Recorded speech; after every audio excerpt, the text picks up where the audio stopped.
당장 꺼져. 복도 전체가 얼어붙었습니다. 이불과 옷가지들이 현관 밖으로 내동댕이 쳐지고 며느리는 그 앞에 주저앉아 망연자실해 있었습니다. 엄마, 제발 진정해. 손주도 있잖아. 퇴근길에 달려온 아들이 절박하게 애원했지만 할머니의 대답은 아들의 뺨을 후려치는 매서운 손길이었습니다. 찰싹. 내가 감히 내 앞에서? 내 마누라가 무슨 짓을 했는지 알고도 남아. 할머니의 눈은 차갑게 식어 있었습니다. 이 집은 내 집이야. 내 돈으로 산 집이라고. 너희는 당장 나가. 눈에 넣어도 아프지 않을 그토록 끔찍이 아끼던 손주였습니다. 그런 할머니가 왜 울고 있는 핏줄까지 길바닥으로 내쫓아야만 했을까요? 이 모든 비극이 시작된 문제의 그 여행의 날로 시간을 되돌려 보겠습니다. 할머니는 낡은 빌라 3층 계단을 천천히 올라갔습니다. 무릎이 좋지 않아 한 계단 한 계단이 고역이었지만 오늘은 기분이 좋았습니다. 손에 든 비닐봉지 안에는 손주가 좋아하는 사과와 귤이 가득 들어 있었습니다. 우리 손주 오늘 학교에서 받아쓰기 100점 맞았다던데. 혼잣말을 하며 할머니는 방 안으로 들어갔습니다. 좁은 원룸이었습니다. 작은 부엌과 화장실 그리고 이불 한 채 깔 수 있는 공간이 전부였습니다. 창문 너머로는 조금 떨어진 곳에 새로 지은 아파트 단지가 보였습니다. 저기 저 아파트 7층.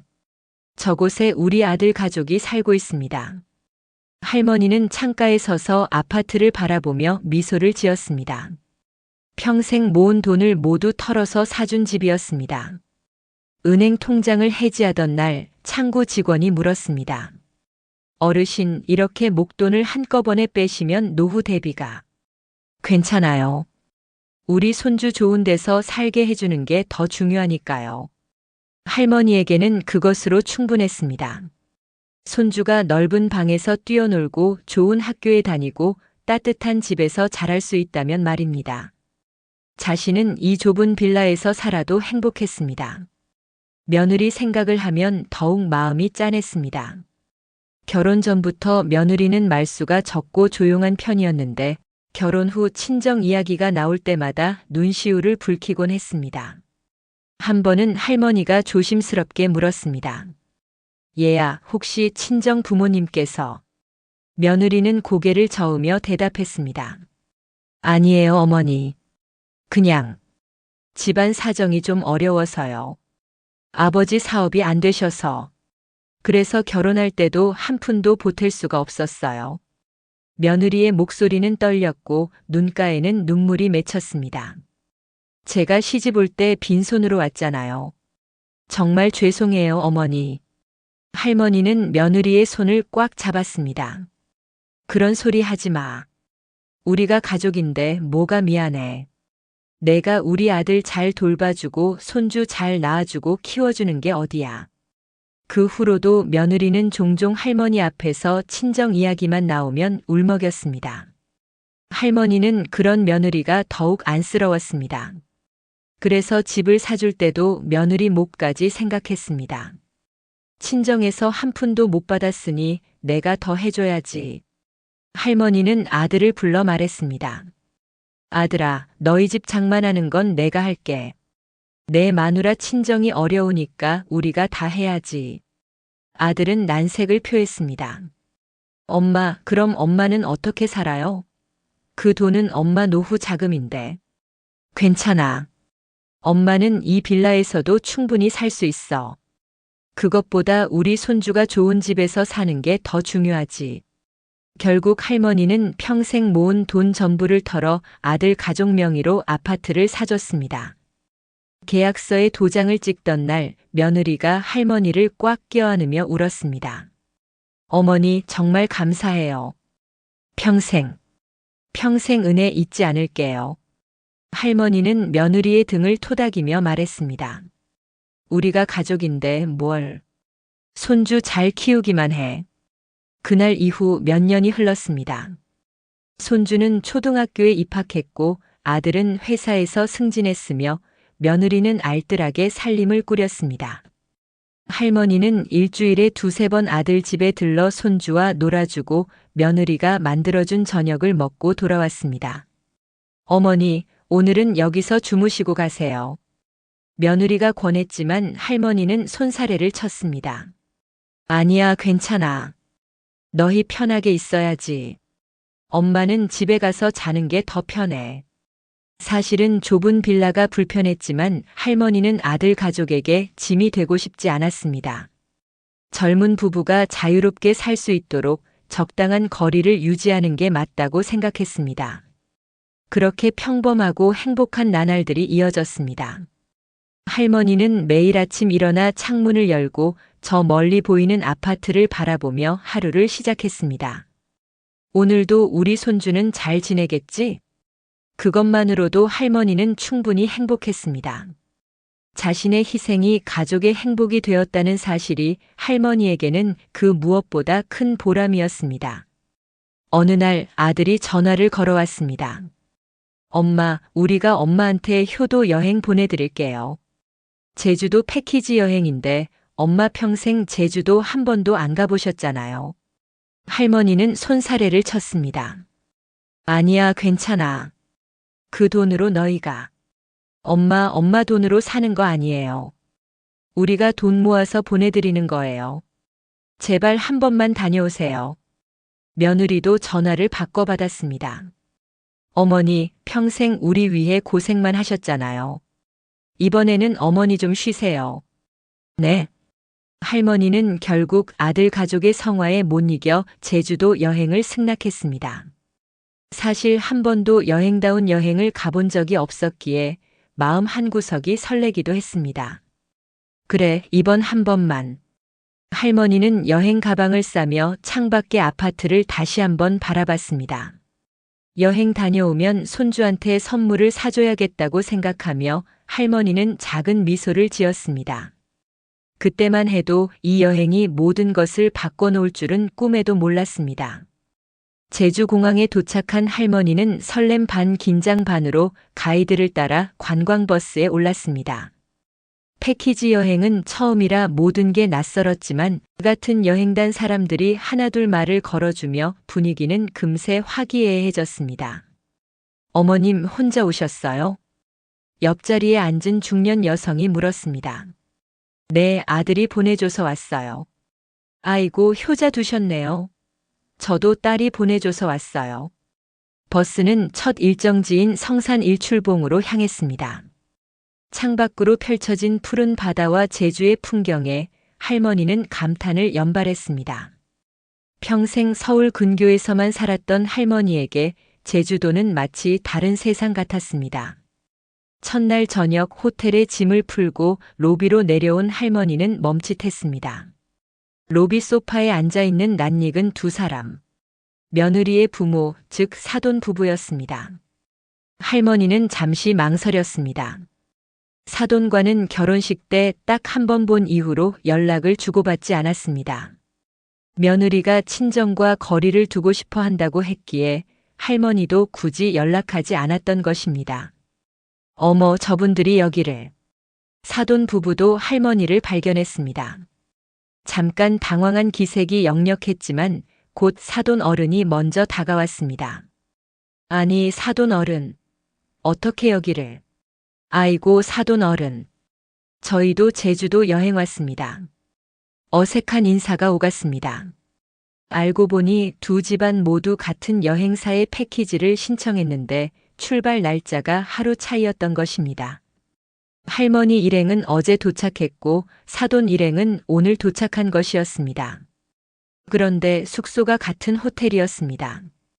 그럼 내일부터는 일정이 겹치겠네요.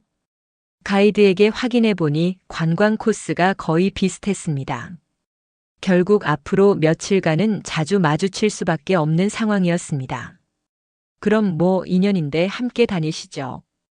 혼자보다는 아는 사람이랑 다니는 게 낫잖아요. 다른 여행단 사람들의 권유로 할머니와 사돈 부부는 함께 다니기로 했습니다. 이튿날부터 본격적인 관광이 시작됐습니다. 정방폭포를 보고 천지연 폭포를 둘러보고 섭지코지에서 사진도 찍었습니다. 할머니는 연신 카메라 셔터를 눌러댔습니다. 우리 손주한테 보여줘야지. 그런데 이상한 점이 있었습니다. 사돈 부부의 표정이 내내 어두웠습니다. 아름다운 풍경 앞에서도 한숨만 내쉬고 식사 시간에도 거의 입을 대지 않았습니다. 특히 사돈 어른의 얼굴에는 깊은 시름이 가득했습니다. 셋째 날 점심 식사 후 할머니가 조심스럽게 물었습니다. 사돈 어른, 혹시 어디 편찮으세요? 표정이 안 좋으신 것 같은데. 사돈 어른은 고개를 저었습니다. 아닙니다. 그냥 생각이 좀 많아서요. 무슨 일 있으시면 말씀하세요. 제가 도와드릴 수 있는 게 있을지도 모르잖아요. 하지만 사돈 부부는 입을 다물었습니다. 할머니도 더 이상 캐묻지 않았습니다. 남의 집안 사정을 함부로 물어보는 건 실례라고 생각했기 때문입니다. 그날 저녁 자유시간이 주어졌습니다. 할머니는 호텔 근처를 산책하다가 해변가 음식점에서 사돈 부부를 다시 만났습니다. 그들은 소주를 앞에 놓고 말없이 앉아 있었습니다. 사돈 어른들 여기 계셨네요. 할머니가 다가가자 사돈 어른이 자리를 권했습니다. 아, 사돈 어른. 앉으시죠. 저희가 한잔하고 있었습니다. 할머니도 자리에 앉았습니다. 잠시 침묵이 흘렀습니다. 파도 소리만 들릴 뿐이었습니다. 사돈 어른이 소주잔을 비우더니 한숨을 길게 내쉬었습니다. 사돈 어른. 네, 말씀하세요. 우리 이제 끝입니다. 할머니는 깜짝 놀랐습니다. 네? 그게 무슨... 사돈 어른의 눈가가 붉어졌습니다. 옆에 앉은 사돈 댁도 손수건으로 눈물을 닦았습니다.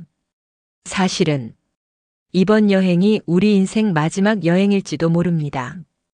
어머, 무슨 말씀을... 할머니는 당황했습니다.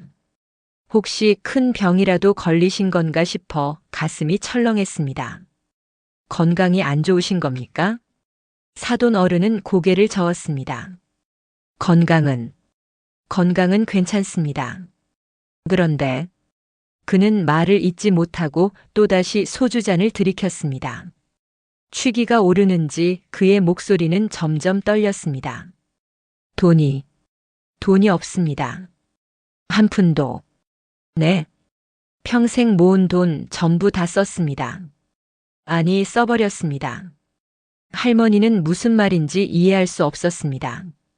사돈 어른은 계속해서 말했습니다. 딸 시집 보낼 때 우리가 뭐 해준 게 없잖습니까? 그래서 미안했어요. 그 후로도 계속 미안했고요. 아니에요, 뭘. 그래서 작년에 우리 딸이 와서 울더군요. 사돈 어른의 목소리가 갈라졌습니다. 애가 울면서 그러는 겁니다.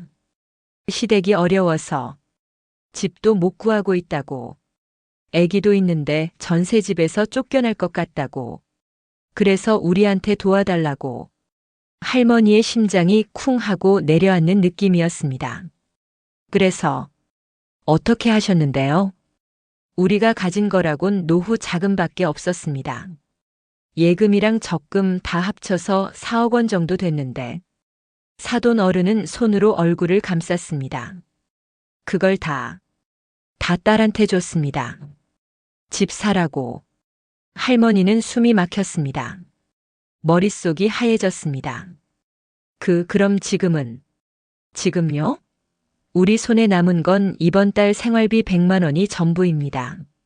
집도 전세인데 내년이면 계약이 끝납니다.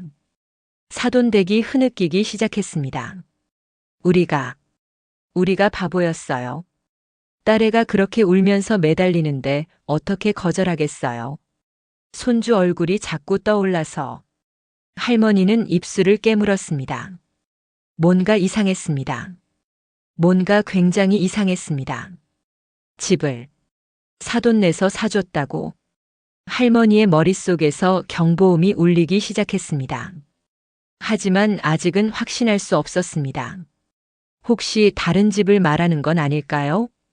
혹시 오해일까요? 할머니는 떨리는 목소리로 물었습니다. 그 집이 혹시 어디? 서초구 쪽입니다. 7층짜리 아파트. 할머니의 온몸이 얼어붙었습니다. 그것은 할머니가 전 재산을 털어 사준 바로 그 아파트였습니다. 할머니는 그 자리에서 얼어붙었습니다. 서초구 7층짜리 아파트. 그것은 할머니가 평생 모은 돈 전부를 털어 사준 아들 가족이 사는 바로 그 집이었습니다.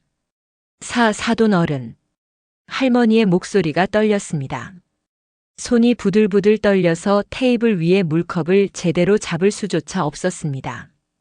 그 집이 정확히 어느 아파트인지 여쭤봐도 될까요? 사돈 어른은 이상하다는 듯 할머니를 쳐다봤습니다. 레미안 아파트입니다. 왜 그러십니까? 할머니의 머릿속이 하얘졌습니다. 레미안. 맞았습니다. 할머니가 사준 아파트도 레미안이었습니다. 혹시 몇 평입니까? 33평입니다. 할머니는 의자에서 미끄러질 뻔했습니다. 33평. 그것도 일치했습니다. 동수는 몇 동입니까? 사돈 어른은 점점 이상한 눈빛으로 할머니를 바라봤습니다. 1304동인데. 사돈 어른 왜 그러십니까? 얼굴이 창백하신데. 할머니는 입을 열 수가 없었습니다. 1304동 7층. 그것은 할머니가 아들 부부를 위해 사준 정확히 그 집이었습니다. 호수까지 여쭤봐도 될까요? 703호입니다만. 그 순간 할머니의 눈앞이 깜깜해졌습니다. 모든 퍼즐이 맞춰졌습니다. 그것은 틀림없이 할머니가 사준 바로 그 집이었습니다. 어머, 사돈 어른. 괜찮으세요? 사돈댁이 놀라서 할머니를 부축했습니다. 할머니는 겨우 정신을 붙들고 물었습니다.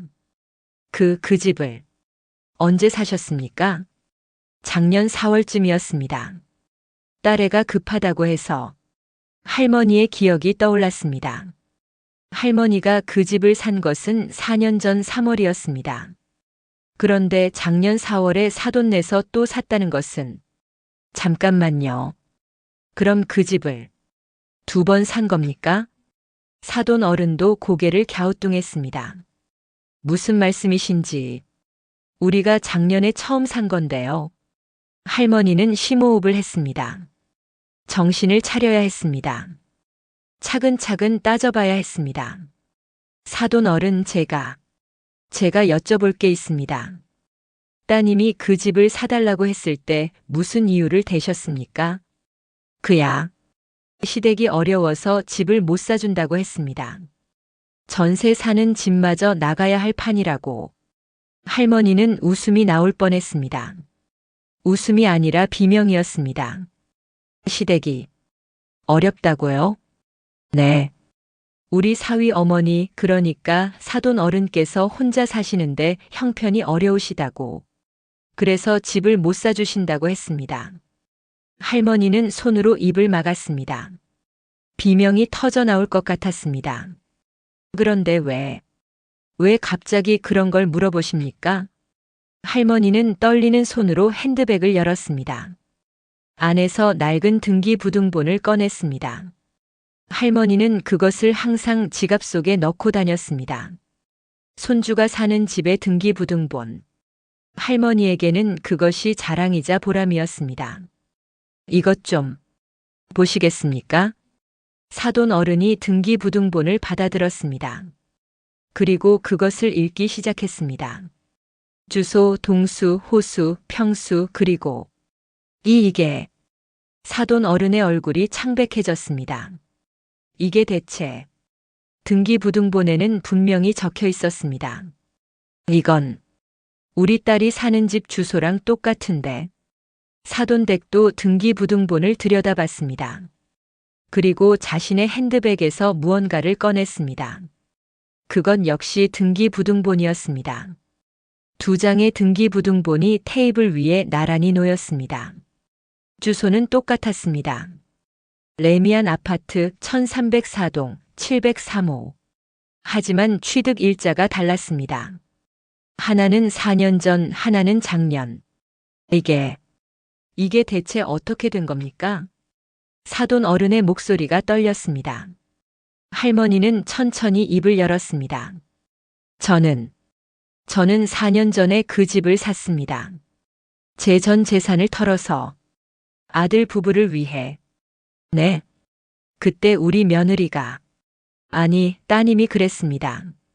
친정이 어려워서 한 푼도 못 받는다고. 친정 아버지 사업이 망했다고. 그래서 제가 혼자 다 해야 한다고 생각했습니다. 사돈 부부는 입을 떡 벌린 채 할머니를 바라봤습니다. 친정이 어렵다고요? 우리가? 네. 그렇게 들었습니다. 그래서 저는 며느리가 너무 안쓰러웠습니다. 친정에서 한 푼도 못 받고 시집 왔다고 울더군요. 사돈댁이 벌떡 일어났습니다. 말도 안 돼. 우리가 작년에 4억을 줬는데. 할머니도 떨리는 목소리로 대답했습니다. 저도 4년 전에 3억 5천을 줬습니다. 그 순간 세 사람은 동시에 깨달았습니다. 며느리는 양쪽 부모 모두에게 거짓말을 한 것이었습니다. 시어머니에게는 친정이 망했다고, 친정 부모에게는 시댁이 망했다고. 그럼 우리가 준 돈은? 사돈 어른이 멍한 목소리로 물었습니다. 할머니는 고개를 저었습니다. 모르겠습니다. 하지만 집은 이미 4년 전에 제가 사줬습니다. 그런데 작년에 또 사달라고 했다는 건 말을 잇지 못했습니다. 너무나 끔찍한 진실이 눈앞에 펼쳐지고 있었습니다. 사돈댁이 손으로 얼굴을 감싸며 울기 시작했습니다. 우리 딸이 거짓말을. 할머니도 눈물이 났습니다. 분노보다는 배신감이 먼저 밀려왔습니다. 그 착하고 순한 며느리가, 눈물까지 흘려가며 친정 이야기를 하던 며느리가 사실은 양쪽 부모 모두를 속이고 있었다는 것입니다. 우리 손주는 알까요? 할머니가 떨리는 목소리로 물었습니다. 사돈 부부는 대답하지 못했습니다. 손주는 아직 어린아이였습니다. 부모가 무슨 짓을 하는지 알 리 없었습니다. 그때 할머니의 머릿속에 한 가지 생각이 스쳤습니다. 사위는, 우리 아들은 이 사실을 알고 있을까요? 사돈 어른이 고개를 들었습니다. 그것도 궁금하군요. 세 사람은 한동안 말없이 앉아 있었습니다. 파도 소리만이 밤 공기를 가득 채웠습니다. 아름다운 제주도의 밤은 그들에게 지옥보다 더 참혹했습니다. 할머니는 호텔 방으로 돌아와 침대에 주저앉았습니다. 손이 떨려서 휴대폰을 제대로 잡을 수조차 없었습니다. 하지만 확인해야 했습니다. 지금 당장. 할머니는 떨리는 손으로 아들의 번호를 눌렀습니다. 신호음이 길게 울렸습니다. 한 번, 두 번, 세 번. 여보세요, 엄마. 아들의 목소리가 들렸습니다. 평소와 다름없는 평온한 목소리였습니다. 아들아. 할머니는 목이 메어 말을 잇지 못했습니다. 엄마, 왜 그래요? 무슨 일 있어요? 제주도는 재밌어요? 아들아, 엄마가 물어볼 게 있다. 네, 말씀하세요. 할머니는 심호흡을 했습니다. 너희 집, 그 아파트 말이야. 네. 그 집을 누가 샀니? 아들은 잠시 침묵했습니다. 그 짧은 침묵이 할머니의 심장을 쾅했습니다. 당연히 엄마가 사주신 거잖아요. 왜 갑자기? 그럼 다른 사람한테는 돈을 안 받았니? 또다시 침묵이 흘렀습니다. 이번에는 조금 더 길었습니다. 무슨 말씀이세요? 아들의 목소리가 미묘하게 떨렸습니다. 할머니는 그것을 놓치지 않았습니다. 내장인 장모한테 집 살 돈 받았니? 엄마, 그게 받았니, 안 받았니? 할머니의 목소리가 높아졌습니다. 옆방에서 들릴까봐 입을 막았지만 분노는 억누를 수 없었습니다. 엄마, 진정하세요. 제가 설명할게요. 설명은 무슨? 받았니, 안 받았니만 대답해. 긴 침묵이 흘렀습니다. 그리고 아들이 작은 목소리로 대답했습니다. 받았습니다. 할머니는 휴대폰을 떨어뜨릴 뻔했습니다. 설마 했던 것이 현실이 되는 순간이었습니다. 얼마를 받았니? 4억 정도요. 할머니는 비명을 참았습니다. 4억. 사돈 내가 말한 것과 정확히 일치했습니다. 그 돈으로 뭘 했니? 그건 말해. 다른 데 투자했어요. 투자? 할머니는 웃음이 나왔습니다. 웃음이 아니라 울음이었습니다. 집은 이미 있는데 또 집 산다고 돈을 받아서 투자를 했다고. 엄마, 제 말 좀 들어보세요. 너 그거 알고 있었니? 네. 내 마누라가 엄마한테는 친정이 망했다고 거짓말한 거. 그리고 내장인 장모한테는 시댁이 망했다고 거짓말한 거. 너 그거 알고 있었냐고. 아들은 대답하지 않았습니다. 그 침묵이 모든 것을 말해주었습니다. 대답해. 알고 있었니? 네. 할머니는 그 자리에서 무너져 내렸습니다. 바닥에 주저앉아 휴대폰을 꽉 쥐었습니다. 눈물이 쏟아졌습니다. 너도 한패였구나. 내 마누라가 거짓말하는 거 알면서도 너도 거기 가담한 거구나. 엄마, 그게 아니긴 뭐가 아니야. 너희 부부가 양쪽 부모 다 속인 거잖아. 사기꾼들이잖아. 할머니의 목소리가 떨렸습니다. 엄마가 평생 모은 돈 다 털어서 너희 집 사줬잖니. 그것도 모자라서 내장인 장모 노후 자금까지 뜯어낸 거야? 엄마, 상황이 좀 복잡해요. 복잡하긴 뭐가 복잡해. 사기야, 사기. 너희가 한 짓은 사기라고. 아들은 변명조차 하지 못했습니다. 할머니는 흐느꼈습니다. 엄마는 내가 착한 줄 알았어. 효자라고 생각했어. 그런데 내가 어떻게 엄마한테 이럴 수 있니? 엄마, 손주 생각해서라도 손주한테 부끄럽지 않게 살아야 하는 거 아니니? 근데 너희는 손주를 팔아먹었어. 손주 불쌍하다고 손주 좋은 데서 살게 해달라고 하면서 양쪽 할머니, 할아버지 돈 다 뜯어낸 거잖아. 할머니의 목소리는 분노와 슬픔으로 뒤섞였습니다. 엄마, 저희도 사정이. 사정? 무슨 사정? 돈이 필요하면 떳떳하게 말했어야지. 왜 거짓말로 속여서 받아? 그것도 양쪽 다. 아들은 더 이상 대꾸하지 못했습니다. 할머니는 눈물을 닦으며 말했습니다. 너희가 받은 그 돈 다 어디 갔니? 그게 어디 갔냐고. 주식에 넣었는데 잃었어요. 할머니는 하늘이 무너지는 것 같았습니다. 사기를 쳐서 받은 돈을 주식으로 날렸다니. 다 잃었니? 거의 다요. 얼마나 남았는데? 5천만 원 정도. 할머니는 웃음이 나왔습니다. 4억을 받아서 5천만 원만 남았다니. 그것도 사기를 쳐서 받은 돈으로. 너희 양심도 없니? 내장인 장모가 지금 어떻게 사는지 알아? 모르겠어요. 생활비 100만 원 남았대. 전세집 계약도 내년에 끝난대. 이제 길바닥에 나앉게 생겼다고. 아들은 아무 말도 하지 못했습니다. 할머니는 떨리는 목소리로 말했습니다. 엄마도 마찬가지야. 너희한테 전 재산 다 줬으니까 이제 빈털털이야. 그걸 알면서도 너희는 내장인 장모까지 털었어. 손주 팔아먹으면서. 엄마, 죄송해요. 죄송하긴. 넌 이제 내 아들 아니야. 할머니는 전화를 끊어버렸습니다. 휴대폰을 침대에 던지고 베개에 얼굴을 묻었습니다. 비명을 지르고 싶었지만 참았습니다. 대신 눈물이 쏟아졌습니다. 배신감이었습니다.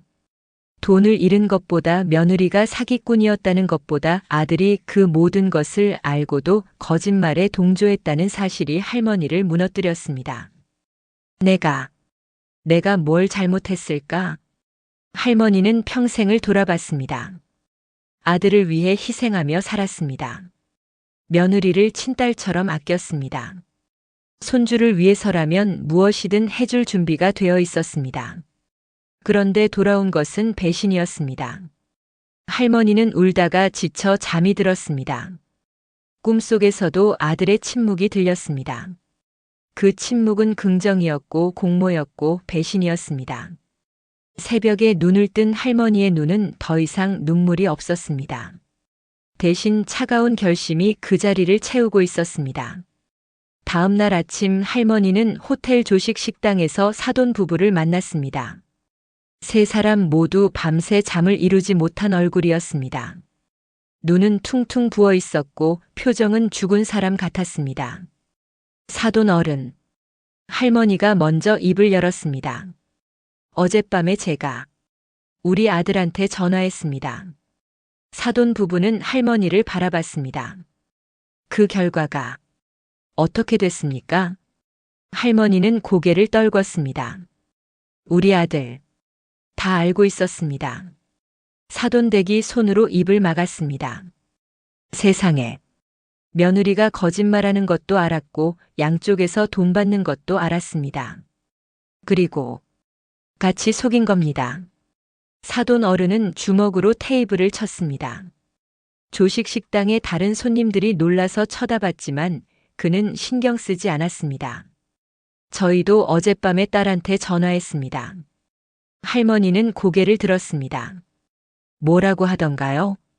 처음엔 발뺌하더군요. 시어머니가 오해한 거라고 자기는 그런 적 없다고. 사돈댁이 떨리는 목소리로 이었습니다. 그래서 제가 소리 질렀어요. 사돈 어른 만났다고 다 들켰다고. 그제야 딸애가 울면서 자백하더군요. 뭐라고 했습니까? 돈이 필요했대요. 남편 그러니까 사돈 어른 아드님이 투자한다고 해서. 할머니는 이를 악물었습니다. 주식으로 다 날렸답니다. 저희도 그렇게 들었습니다.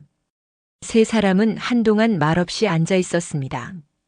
주변에서는 다른 여행객들이 즐겁게 웃으며 아침을 먹고 있었습니다. 제주도의 맑은 햇살이 창문으로 쏟아져 들어왔습니다. 하지만 그들에게는 아무것도 아름답게 보이지 않았습니다.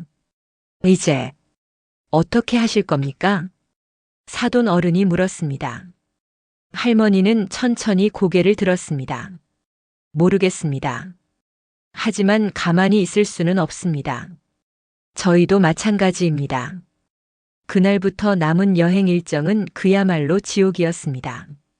가이드가 설명하는 관광지 이야기는 귀에 들어오지 않았습니다. 아름다운 제주 바다도 푸른 하늘도 그들의 눈에는 보이지 않았습니다. 할머니는 버스 창가에 기대어 멍하니 밖을 바라봤습니다. 손주 얼굴이 자꾸 떠올랐습니다. 우리 손주는 죄가 없는데.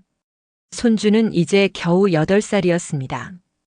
부모가 무슨 짓을 했는지 알 리 없었습니다. 순수하고 예쁜 아이였습니다. 할머니를 보면 까르르 웃으며 안기던 아이였습니다. 그 아이를 어떻게 해야 하나. 할머니의 마음은 찢어질 것 같았습니다. 아들 부부에 대한 분노와 손주에 대한 사랑이 동시에 가슴을 짓눌렀습니다. 점심 식사 시간 할머니는 음식을 입에 넣었지만 삼킬 수가 없었습니다. 맛도 느껴지지 않았습니다. 사돈 부부도 마찬가지였습니다. 세 사람은 식판 앞에서 멍하니 앉아 있을 뿐이었습니다. 사돈 어른 진지 좀 드세요. 다른 여행단 사람이 걱정스럽게 말했습니다. 아침부터 아무것도 안 드시는 것 같던데 몸 상하십니다. 할머니는 억지로 미소를 지었습니다. 괜찮습니다. 그냥 입맛이 없어서요. 오후 일정으로 한라산 등반이 있었습니다. 할머니는 평소 같았으면 무릎 때문에 포기했을 텐데 이상하게도 오늘은 걷고 싶었습니다. 걸으면서 생각을 정리하고 싶었습니다. 할머니는 천천히 등산로를 올랐습니다. 한 걸음 한 걸음이 힘들었지만 육체적 고통이 오히려 마음의 고통을 덜어주는 것 같았습니다. 산 중턱쯤 올라갔을 때 할머니는 큰 바위에 앉아 숨을 고르며 아래를 내려다봤습니다. 저 멀리 제주 시내가 보였고 그 너머로 바다가 펼쳐져 있었습니다. 사돈 부부도 할머니 옆에 와서 앉았습니다. 세 사람은 말없이 풍경을 바라봤습니다. 사돈 어른. 한참 후 사돈 어른이 입을 열었습니다. 네.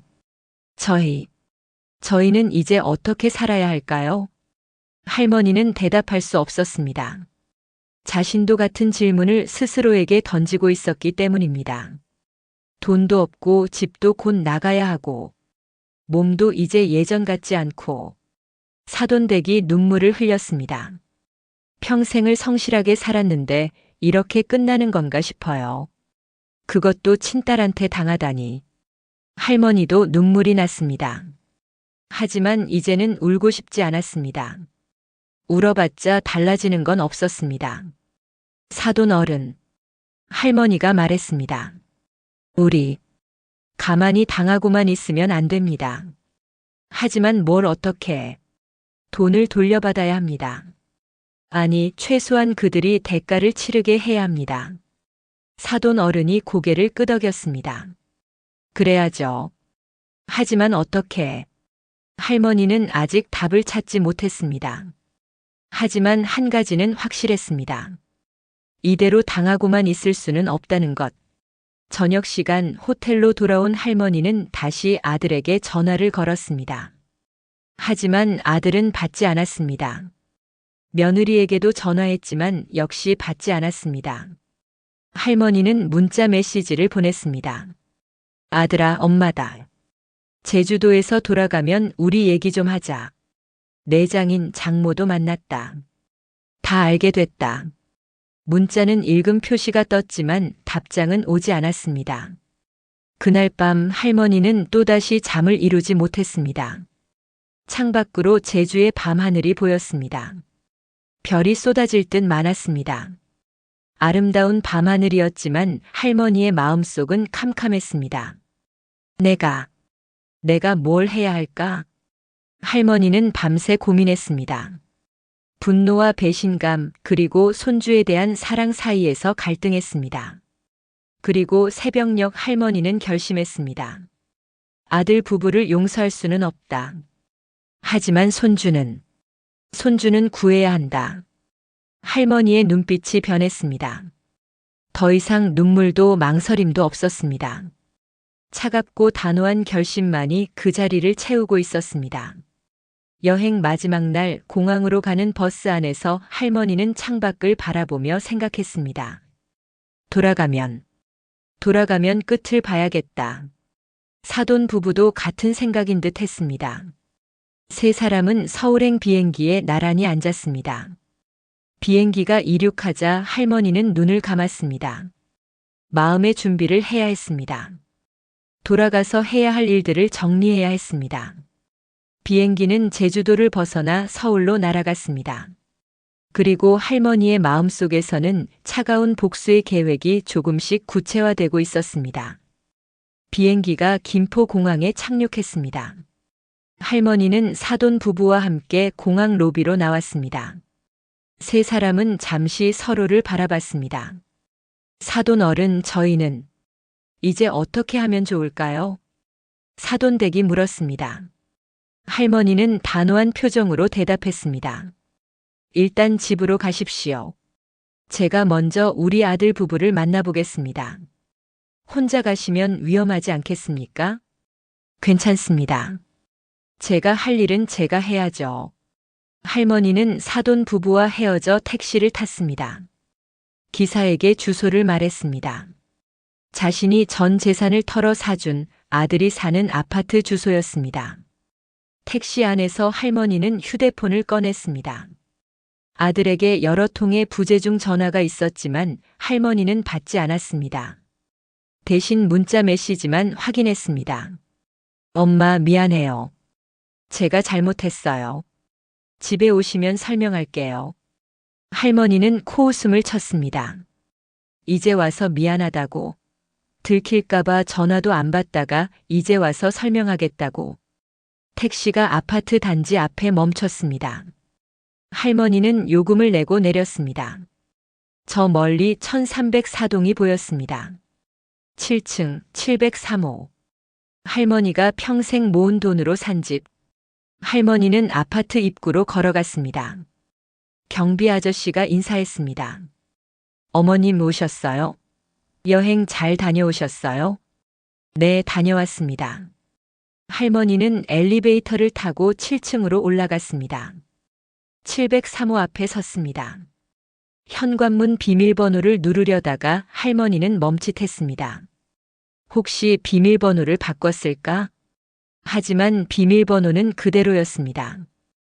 삐삐삐 소리와 함께 문이 열렸습니다. 현관을 열고 들어서자 거실에서 며느리가 손주와 놀고 있었습니다. 할머니를 본 며느리는 얼어붙었습니다. 어머니. 할머니는 며느리를 노려봤습니다. 며느리는 창백한 얼굴로 일어섰습니다. 어머니 제가 설명은 나중에 들어. 할머니는 냉정한 목소리로 말했습니다. 지금은 할 일이 있으니까. 할머니는 안방으로 걸어갔습니다. 옷장을 열었습니다. 아들과 며느리의 옷들이 가득했습니다. 할머니는 그것들을 하나씩 꺼내기 시작했습니다. 어머니, 지금 뭐 하시는 거예요? 며느리가 놀라서 뛰어왔습니다. 보면 몰라? 할머니는 옷들을 현관 쪽으로 던졌습니다. 너희 짐 싸는 거야. 어머니, 제발 진정하세요. 손주도 보고 있잖아요. 할머니는 손주 쪽을 쳐다봤습니다. 손주는 울음을 터뜨리며 할머니를 불렀습니다. 할머니, 왜 그래요? 무서워요. 할머니의 가슴이 찢어지는 것 같았습니다. 하지만 멈출 수 없었습니다. 지금 멈추면 영원히 후회할 것 같았습니다. 미안하구나, 우리 손주야. 할머니가 해야 할 일이 있단다. 할머니는 계속해서 옷들을 꺼냈습니다. 이불도 꺼냈습니다. 베개도 이불보도 모두 현관 밖으로 던졌습니다. 며느리는 울면서 할머니를 막으려 했지만 할머니는 밀쳐냈습니다. 비켜. 어머니, 제가 잘못했어요. 제발 용서해 주세요. 용서? 내가 무슨 짓을 했는데 용서를 바라. 할머니는 며느리의 얼굴을 똑바로 쳐다봤습니다. 너 우리 집안 망했다고 했지? 내 친정 부모한테. 며느리는 고개를 숙였습니다. 그리고 나한테는 내 친정이 망했다고 했고, 양쪽에서 돈 뜯어낼 생각으로. 어머니, 손주를 팔았어. 어린 손주가 불쌍하다고 손주 좋은 데서 살게 해달라고. 그래서 우리 노후 자금 다 뜯어낸 거잖아. 할머니의 목소리가 떨렸습니다. 그것도 모자라서 주식으로 날려? 4억을 받아서 5천만 원만 남겨. 며느리는 바닥에 주저앉아 울었습니다. 죄송해요. 정말 죄송해요. 죄송하면 다야?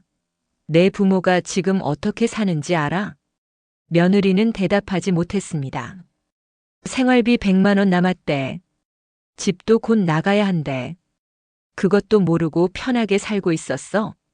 그때 현관문이 열렸습니다. 아들이 황급히 들어왔습니다. 엄마, 진정해요. 할머니는 아들을 돌아봤습니다. 아들은 복도에 널브러진 짐들을 보고 경악했습니다. 엄마, 이게 무슨 짓이에요? 무슨 짓이긴. 너희 짐 싸는 거지. 엄마. 아들이 할머니를 막아섰습니다. 할머니는 아들의 가슴을 밀었습니다. 비켜. 내가 감히 내 앞을 막아? 엄마, 제발 손주 생각해서라도. 손주? 손주 생각은 너희가 해. 너희가 손주 팔아먹으면서 우리 돈 다 뜯어냈잖아. 할머니는 아들의 뺨을 후려쳤습니다. 찰싹. 복도까지 울려 퍼진 소리에 옆집 문들이 하나둘 열리기 시작했습니다. 너 사람이야? 내 마누라가 양쪽 부모 다 속이는 거 알면서도 같이 속였잖아. 너도 사기꾼이야. 아들은 뺨을 감싸며 말문이 막혔습니다. 할머니는 현관으로 돌아가 남은 짐들을 더 꺼냈습니다. 화장품, 가방, 신발 닥치는 대로 다 밖으로 던졌습니다. 엄마, 제발 그만해요. 그만? 아직 안 끝났어. 할머니는 부엌으로 가서 식기들까지 꺼내기 시작했습니다. 이것도 내 돈으로 산 거야. 다 내 거라고. 며느리와 아들은 할머니를 말리려 했지만 할머니의 분노는 멈출 수 없었습니다. 평생 쌓인 한과 배신감이 폭발하는 순간이었습니다. 손주는 구석에서 울고 있었습니다. 할머니는 그 모습을 보며 가슴이 찢어지는 것 같았습니다. 하지만 멈출 수 없었습니다. 우리 손주, 미안하구나. 할머니가 너를 이런 사기꾼 부모 밑에서 키우게 둘 순 없단다. 할머니는 손주에게 다가가 꽉 안았습니다. 손주는 할머니 품에서 울었습니다. 할머니, 무서워요. 미안해. 정말 미안해. 할머니는 손주를 안고 눈물을 흘렸습니다. 하지만 결심은 변하지 않았습니다. 할머니는 손주를 놓고 다시 짐을 정리하기 시작했습니다. 그리고 마지막으로 현관문 비밀번호를 바꿨습니다. 엄마, 비밀번호 왜 바꿔? 이 집은 내 집이야. 내 돈으로 산 집이라고. 할머니는 아들 부부와 손주를 현관 밖으로 밀어냈습니다. 내 핏줄 데리고 당장 나가. 돈 다 갚기 전까지 너희는 이 집에 발도 들여놓지 마. 그리고 쾅 문을 닫았습니다.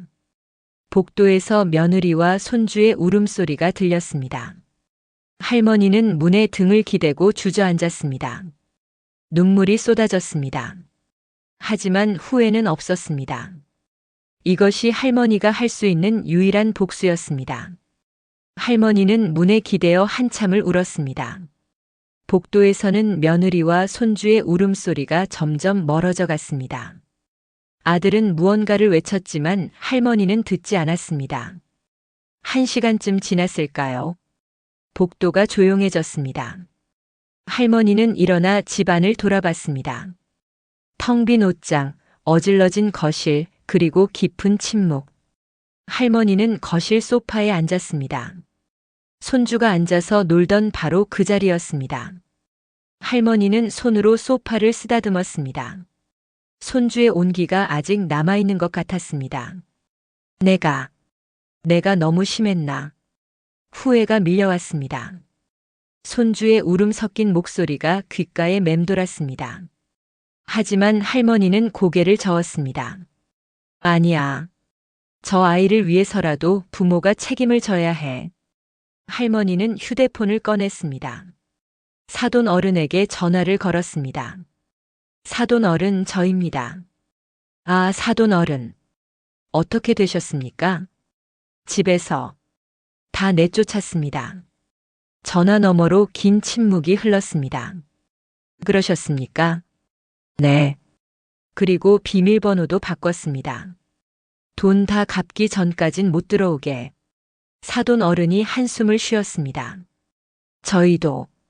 저희도 딸한테 연락했습니다. 만나자고. 뭐라고 하던가요? 처음엔 거절하더군요. 그래서 제가 소리 질렀습니다. 당장 안 나오면 경찰 부르겠다고. 할머니는 가슴이 철렁했습니다. 경찰까지. 결국 딸애가 나왔습니다. 우리 집 앞으로. 사돈 어른의 목소리가 떨렸습니다. 사돈 어른, 제가 딸의 뺨을 때렸습니다. 평생 한 번도 손찌검 안 하고 키웠는데 처음으로 손을 들었습니다. 할머니는 말없이 전화기를 꽉 쥐었습니다. 딸애가 울면서 빌더군요. 용서해달라고, 잘못했다고.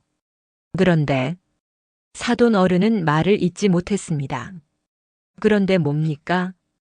제 입에서 나온 말이 너는 이제 내 딸이 아니라고.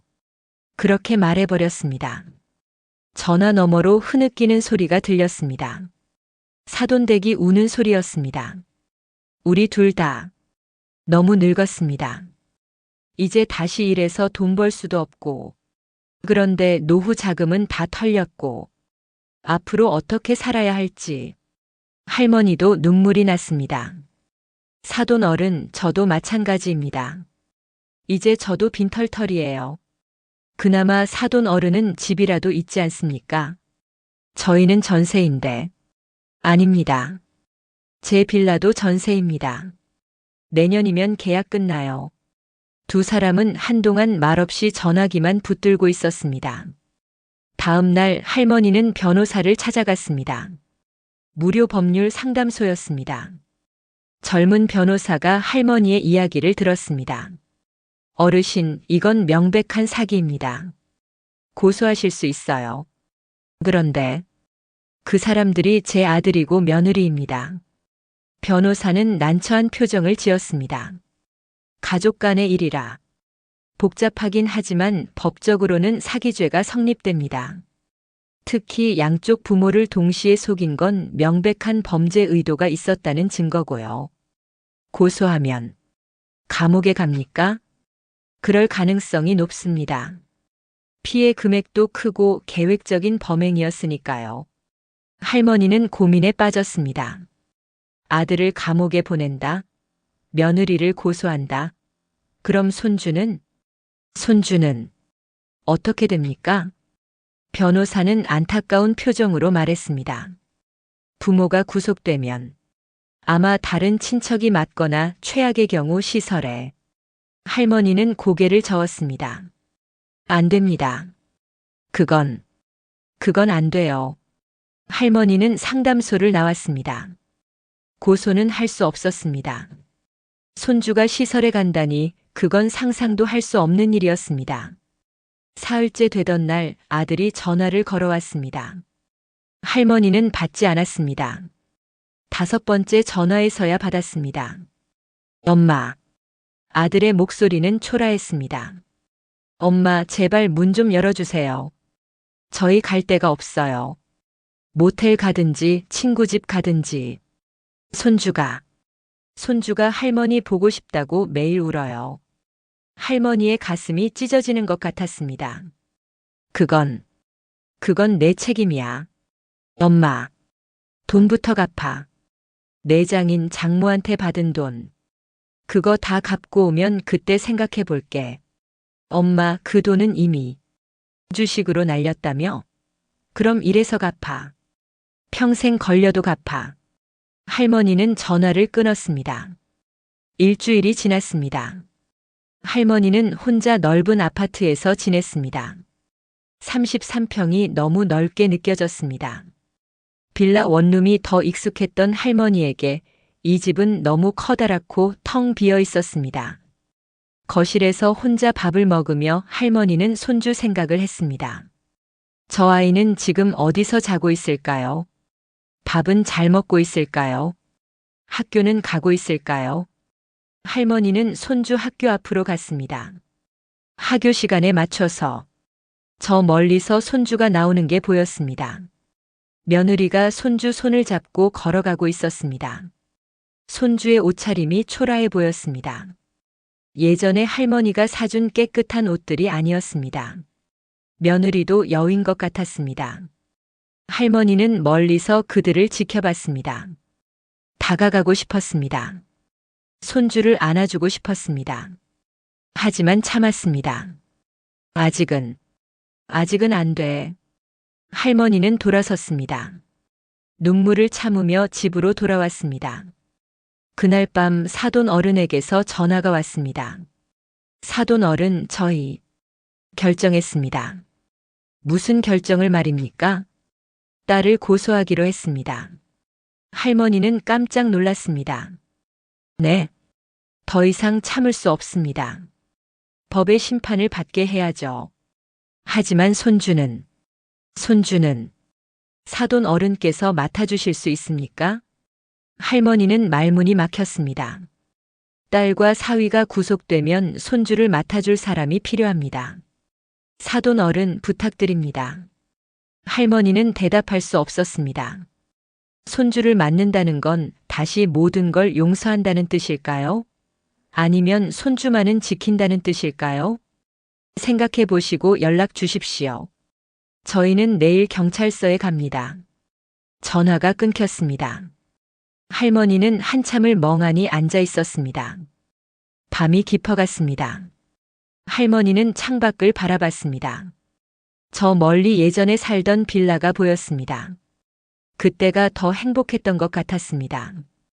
가난했지만 속지는 않았으니까요. 할머니는 손주 사진을 꺼내봤습니다. 환하게 웃고 있는 손주의 얼굴. 할머니는 사진을 가슴에 안았습니다. 미안해. 우리 손주. 할머니가 너를 지켜줄게. 그리고 할머니는 결심했습니다. 무슨 일이 있어도 손주만은 지키기로. 다음 날 아침 할머니는 일찍 일어났습니다. 오랜만에 제대로 잠을 잔 것 같았습니다. 어젯밤 내린 결심 덕분이었습니다. 할머니는 사돈 어른에게 전화를 걸었습니다. 사돈 어른, 저입니다. 아, 사돈 어른. 생각하셨습니까? 네. 손주는 제가 맡겠습니다. 사돈 어른은 안도의 한숨을 쉬었습니다. 고맙습니다. 정말 고맙습니다. 대신 조건이 있습니다. 말씀하십시오. 고소는 잠깐만 밀어주십시오. 제가 먼저 아이들과 얘기를 해보겠습니다. 하지만 마지막 기회를 한 번만 더 주고 싶습니다. 사돈 어른께서도 진짜 따님을 감옥에 보내고 싶으신 건 아니시지 않습니까? 긴 침묵이 흘렀습니다. 일주일만 기다리겠습니다. 그때까지 성에 있는 모습을 보이지 않으면 저희는 고소할 겁니다. 알겠습니다. 감사합니다. 할머니는 전화를 끊고 아들에게 문자를 보냈습니다. 오늘 저녁 6시. 집으로 와라. 내장인 장모도 오신다. 마지막으로 얘기하자. 1시간 후 아들에게서 답장이 왔습니다. 알겠습니다. 가겠습니다. 저녁 6시 초인종이 울렸습니다. 할머니는 문을 열었습니다. 아들과 며느리 그리고 손주가 서 있었습니다. 뒤이어 사돈 부부도 도착했습니다. 거실에 모두 모였습니다. 무거운 침묵이 흘렀습니다. 할머니가 먼저 입을 열었습니다. 오늘 이 자리는 마지막 기회다. 너희한테 줄 수 있는 마지막 기회. 아들과 며느리는 고개를 숙였습니다. 우선 사과해라. 내장인 장모한테. 아들이 떨리는 목소리로 말했습니다. 장인어른, 장모님. 정말 죄송합니다. 며느리도 울면서 무릎을 꿇었습니다. 아버지, 어머니. 제가 잘못했습니다. 용서해 주세요. 사돈 어른은 고개를 돌렸습니다. 차마 딸의 얼굴을 볼 수 없었습니다. 할머니가 계속해서 말했습니다. 둘째, 돈을 갚아라. 당장은 못 갚겠지. 하지만 계획을 세워라. 얼마씩 언제까지 갚을 건지. 아들이 서류 봉투를 꺼냈습니다. 이게 저희가 세운 계획입니다. 할머니는 서류를 받아 읽었습니다. 아들이 부업을 시작했고 며느리도 일자리를 구했습니다. 남은 5천만 원을 우선 사돈 부부께 드리고 나머지는 10년에 걸쳐 갚겠다는 내용이었습니다. 10년이면 내가 살아있을지도 모르겠구나. 할머니의 목소리가 떨렸습니다. 엄마, 죄송합니다. 제가 정말 못난 아들이었습니다. 셋째, 할머니는 손주를 쳐다봤습니다. 우리 손주. 이 아이는 죄가 없다. 이 아이만큼은 제대로 키워라. 네, 엄마. 앞으로 거짓말하지 마라. 이 아이 앞에서도 누구 앞에서도 떳떳하게 살아라. 며느리가 울면서 대답했습니다. 네, 어머니. 다시는 그런 짓 안 하겠습니다. 할머니는 사돈 부부를 향해 고개를 숙였습니다. 사돈 어른, 제가 대신 사과드립니다. 제가 아들을 잘못 키웠습니다. 사돈 어른이 손을 저었습니다. 아닙니다. 우리 딸도 마찬가지입니다. 긴 침묵이 흘렀습니다. 손주가 할머니에게 다가와 안겼습니다. 할머니, 보고 싶었어요. 할머니는 손주를 꽉 안았습니다. 눈물이 쏟아졌습니다. 할머니도 많이 보고 싶었단다. 할머니는 손주를 안고 한참을 울었습니다. 그리고 천천히 입을 열었습니다. 너희는 다시 이 집에 살아도 된다. 아들과 며느리가 고개를 들었습니다. 하지만 조건이 있다. 이 집 등기를 손주 명의로 바꿔라. 네. 이 집은 이제 손주 거다. 너희는 손주 집에 얹혀 사는 거야. 손주가 커서 결혼할 때까지만. 며느리가 울면서 고개를 끄덕였습니다. 네. 네, 어머니. 그리고 손주 통장을 만들어라. 너희가 갚는 돈의 10%는 손주 통장에 넣어라. 이 아이 미래를 위해서. 알겠습니다, 엄마. 할머니는 사돈 부부를 쳐다봤습니다.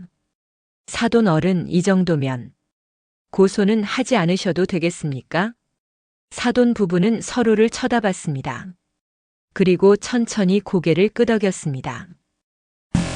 마지막 기회를 주겠습니다.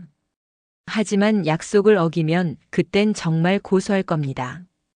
감사합니다, 장인어른, 장모님. 아들이 깊게 절했습니다. 그날 밤 아들 가족은 다시 집으로 돌아왔습니다. 하지만 할머니는 그곳에 남지 않았습니다. 엄마, 어디 가세요? 내 집으로 가지. 빌라 말씀이세요? 응. 엄마는 거기가 편해. 그리고 할머니는 손주를 쳐다봤습니다. 손주야, 이 집은 이제 내 집이야. 할머니 집이 아니라 내 집. 알겠지? 손주가 고개를 끄덕였습니다. 네, 할머니. 할머니는 빌라로 돌아갔습니다. 좁고 낡은 원룸이었지만 할머니에게는 이곳이 더 편했습니다. 창밖으로 아파트가 보였습니다. 이제 저 집은 손주 집이었습니다. 내 손주. 부디 행복하게 자라렴. 한 달 후 아들이 처음으로 돈을 가져왔습니다. 200만 원이었습니다. 엄마, 이게 이번 달 갚을 돈이에요. 180만 원은 장인어른께 드리고 20만 원은 손주 통장에 넣었어요. 할머니는 돈을 받지 않았습니다. 그 돈은 내장인 장모한테 직접 가져다 드려라. 네, 엄마. 아들이 돌아간 후 할머니는 창밖을 바라봤습니다.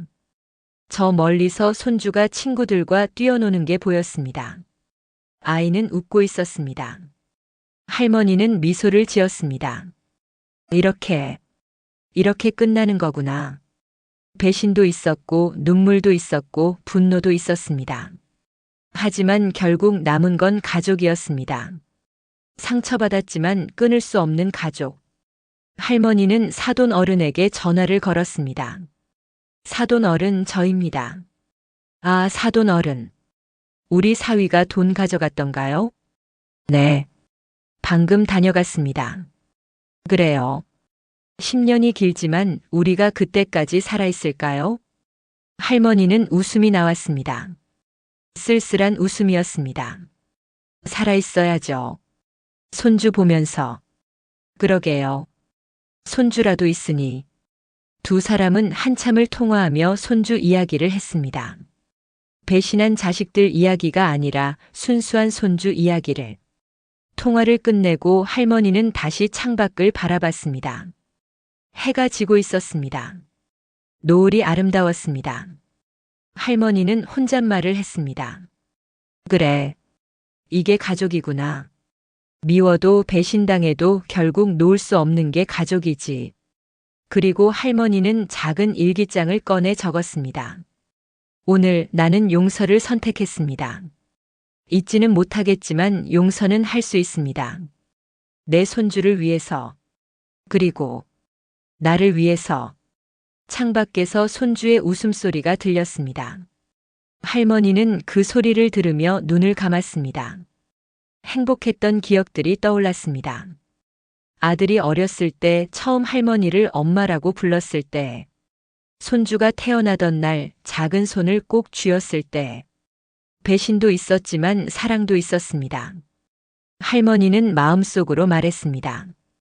우리 모두 다시 시작하자. 이번엔 진실되게.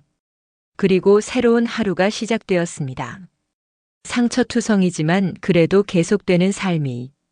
할머니의 작은 빌라에서, 그리고 손주의 아파트에서 가족이라는 이름으로